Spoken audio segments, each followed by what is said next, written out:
장치를 만들어서 설명해 드리려고 했는데 실패했어요. 어떡하죠?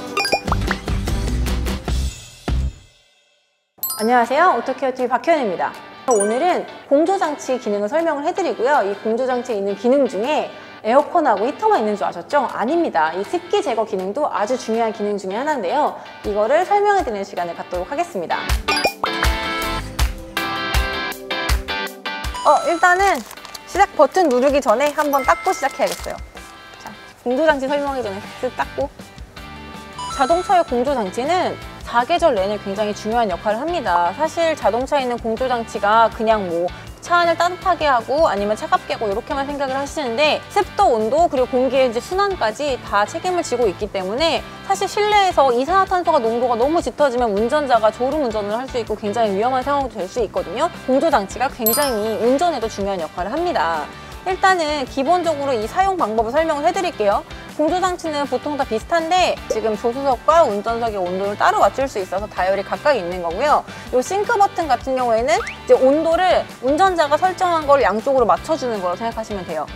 여기를 만약에 제가 뭐 18도까지 내렸어요. 근데 이쪽이 30도로 막 되어 있는 거예요. 그럴 때는 이걸 막 운전 중에 계속 내려서 맞추려면 힘들잖아요. 싱크를 딱 누르면 여기 운전자가 설정한 거랑 양쪽이 탁 맞아집니다. 뭐 이거 오픈은 아시겠죠? 그냥 공조장치 끄는 버튼. 이건 에어 컨디셔닝 버튼인데 이거를 에어컨 버튼이라고 생각하실 수도 있는데 이거는 에어컨 말 그대로 컨디셔닝 버튼이거든요. 그래서 이 에버포레이터가 작동한 후에 다시 히팅이 작동을 해서 온도를 맞춰주기 때문에 온도 설정을 해주셨다면 이거를 에어 컨디셔닝 버튼을 켜서 항상 그 컨디셔닝을 유지하시는 게 좋습니다. 이건 컨디셔닝을 맞춰주는 거예요. 그리고 요거는 지금 보시면 바람개비 같이 생겼죠. 요거는 말 그대로 송풍구를 통해서 흘러나오는 바람의 양을 조절을 해주는 건데 얘는 크고 얘는 작죠. 점점점 바람의 양을 줄이는 버튼일 거고 요건 점점점 바람의 양을 키우는 버튼이겠죠. 어떤 차는 온도도 버튼으로 조절을 합니다.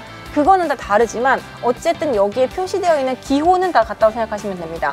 그리고 여기서 보시면 요거는 바람이 어디로 나오는지를 표시를 해주는 거예요. 보통 송풍구는 요 발 아래쪽에 하나 있고 여기 정면으로 나오는 게 하나 있고 그리고 저 앞쪽에 유리로 이렇게 쏴주는 송풍구가 있습니다. 그리고 또 하나 여기 보이시죠? 요거 잘 모르시는 분들도 있는데 이쪽에도 송풍구가 있습니다. 요거는 요 사이드 미러 쪽으로 사실 운전을 할 때 전방 시야도 중요하지만 사이드 미러 시야도 굉장히 중요하거든요. 저 같은 경우에는 찬바람은 위로 나가는 게 좋잖아요. 그리고 틴팅이 잘 안 돼 있는 차 같은 경우에는 이 유리가 뜨거워지거든요. 그래서 에어컨 모드로 차가운 거를 선택을 한 다음에 이 유리로 그냥 쏴줍니다. 그러면 제 얼굴로는 바로 바람이 안 오는데 이 부분에 열이 좀 식으면서 얼굴이 뜨거운 걸 방지할 수가 있거든요. 그래서 찬 공기는 또 밑으로 흐르잖아요. 그래서 찬 공기는 위로 트는 게 괜찮고 따뜻한 공기는 히터니까 그게 또 얼굴로 바로 나오면 또 되게 막 피부 건조해지거든요.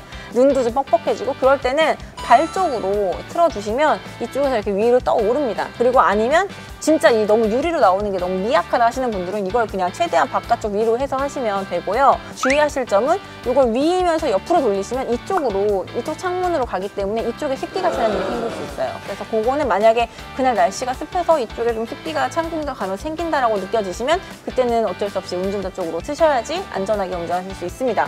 요거는 지금 이 습속 마크가 있잖아요. 요거는 사실 차마다 달라요. 브랜드마다 그러니까 공조장치에서 유일하게 브랜드마다 다른 버튼이라고 보시면 되겠는데 요거는 이제 뭐 이온 발생하는 거라던가 아니면 각 브랜드에서 자랑하는 공기 청정을 위해서 자기네들이 넣었다는 기능들이 있거든요. 그 추가적인 기능이라고 생각하시면 되겠습니다. 그래서 기본적인 버튼은 요 안에서 다 움직이고요. 그리고 말 그대로 요거는 이제 통풍 시트. 바람 개입 모양이죠. 그러니까 이 시트를 통해서 바람을 보내준다 해서 통풍 시트 모양은 보통 이렇게 생겼어요. 아니면 여기에 파란색으로 들어가 있습니다. 그리고 빨간색이면서 이렇게 이건 열이 올라오는 모양이거든요. 이건 열선 시트입니다. 그리고 요거는 프론트, 그러니까 요 앞에 열을 보내줘가지고 이 앞유리에 김이 끼거나 청해나 꼈을 때 요게 제거를 해주는 버튼이고요. 요거는 마찬가지로 리어인데 그렇게 작동을 하는 겁니다. 그러니까 뒷유리를 따뜻하게 만들어주는 거죠. 요건 스티어링 휠을 따뜻하게 해주는 버튼. 요거는 내기 순환 버튼입니다. 예전에 제가 들었던 농담 중에 요게 차량 자동 유턴 버튼인 줄 아셨던 분들 계시더라고요. 근데 그건 아니고 공기가 밖에서 유입되지 않도록 차단해 주는 거예요. 이게 왜 사실 내기 순환이 왜 필요하냐면 좀 오래된 디젤 차들 바로 앞에 서 있을 때 있잖아요. 특히나 정차 중에 차가 막힐 때 진짜 차들이 가까이에 있는데 그 오염된 공기가 배기가 바로 내차로 유입되는 경우가 있어요. 그럴 때는 이 내기 순환 버튼을 통해서 외기를 차단해 주셔야 됩니다. 그리고 그 외에는 외기를 계속 순환 온도 시켜주셔야 안에 너무 지나치게 이산화탄소만 꽉 차는 거를 막으실 수 있습니다. 그리고 중간중간에 창문을 열어서 환기를 하시는 것도 이산화탄소를 빼는 데 아주 중요한 역할을 해주겠죠. 사실 겨울철이나 여름철에 이 앞에 온도 차이에 의해서 물기가 생기잖아요. 근데 그 물기가 생기는 게 아주 간단해요. 이 유리를 두고 양쪽의 온도가 너무 다른 거죠. 따뜻한 공기는 수분을 조금 더 많이 머금을 수 있고 차가운 공기는 수분을 좀 더 뱉어내죠. 그러다 보니까 만약에 안이 따뜻해요. 그러면 안에 있던 따뜻한 공기가 여기에 있을 땐 따뜻했겠죠? 우리끼리 막 따뜻해? 근데 일로 가까이 가면은 이 바깥에가 차가우니까 유리가 차가울 거 아니에요. 그러니까 이 앞에 갑자기 이 주변만 식는 거예요. 이 유리가 차가우니까 고기에 물이 맺히는 겁니다. 그러려면은 요 유리를 뜨겁게 만들어주거나, 그쵸? 아니면은 여기를 건조해서 습기를 날려주는 방법이 있겠죠. 그래서 보통은 따뜻한 공기를 통해서 그 습기를 말려주는 방법, 그게 히터를 통한 방법이고요. 그 다음에 에어컨을 통해서 말려주는 방법은 에어컨을 통해서 만들어진 차가운 공기는 차가운 공기가 만들어진 거잖아요. 걔는 애초에 제습 기능이 좀 있습니다. 에어컨디셔닝이 조금 더 빨리 작동을 해요. 왜냐면 좀 더 건조하니까. 심지어 밖에 공기가 차갑고 안에 공기가 따뜻해서 그렇게 유리에 맺혔을 경우에는 더더욱이나 안의 온도를 비슷하게 맞춰주는 게 조금 더 빨리 그 습기를 제거하는 방법이겠죠. 그런데 문제는 겨울철에 에어컨을 틀면 너무 춥잖아요. 그럴 때는 히터를 틀면은 일순간적으로 얘가 점점 안에 공기는 더 따뜻하고 밖에 공기는 차가우니까 갑자기 확 그게 더 습기가 번지는 느낌이 들 때가 있어요. 그러면 아예 그걸 다 번지고 나서 다시 얘가 말리는 역할을 할 때까지 기다리시면 됩니다. 그런데 운전 중에 갑자기 습기가 이렇게 올라와. 그러면 그때는 갑자기 차를 세우거나 이게 갑자기 다 이렇게 덮어버리면 안 되잖아요. 그래서 그럴 때는 차를 세울 수 있는 공간으로 얼른 가셔서 세우시고 이 유리를 따뜻하게 만들어서 이 앞에를 좀 건조하게 만드신 다음에 타시면 됩니다.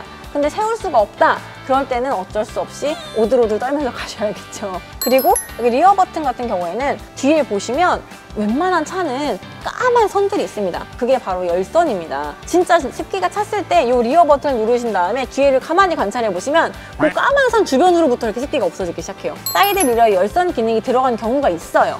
그런 차들도 있는데 그런 차 같은 경우에는 마찬가지로 이 버튼을 누르시면 같이 작동을 합니다.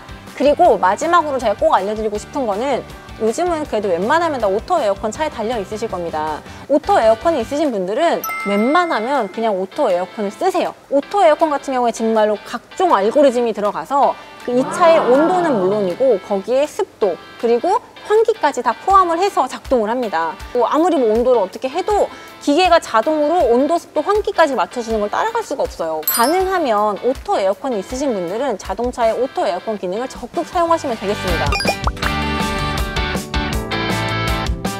오늘은 공조 장치를 조작하는 방법에 대해 설명을 해드렸는데요. 김서림 때문에 진짜 앞이 너무 가려졌는데 어쩔 줄 몰라서 큰 사고로 이어질 수도 있고요. 그리고 공기질이 나빠져서 이산화탄소가 가득 찬 공기에서 숨을 쉬시다가 졸음운전을 하실 수도 있습니다. 그렇기 때문에 공조 장치의 역할을 정확히 아시고 정확히 잘 조절하시는 게 매우 중요하다고 할 수 있겠습니다. 저희 오토케어 TV에서 예전에 김서림 방지제를 보여드린 적이 있어요. 저희가 설명을 보시고 김서림 방지제를 미리 발라두시면 운전 중에 김서림으로 인해서 앞에 시야가 가려져서 당황하신 일을 막으실 수 있을 것 같습니다. 오토케어 TV와 함께 안전한 자동차 생활 하시고요. 지금까지 알려드린 정보가 도움이 되셨다면 오토케어 TV 구독과 좋아요, 알람 설정 꼭 눌러주세요.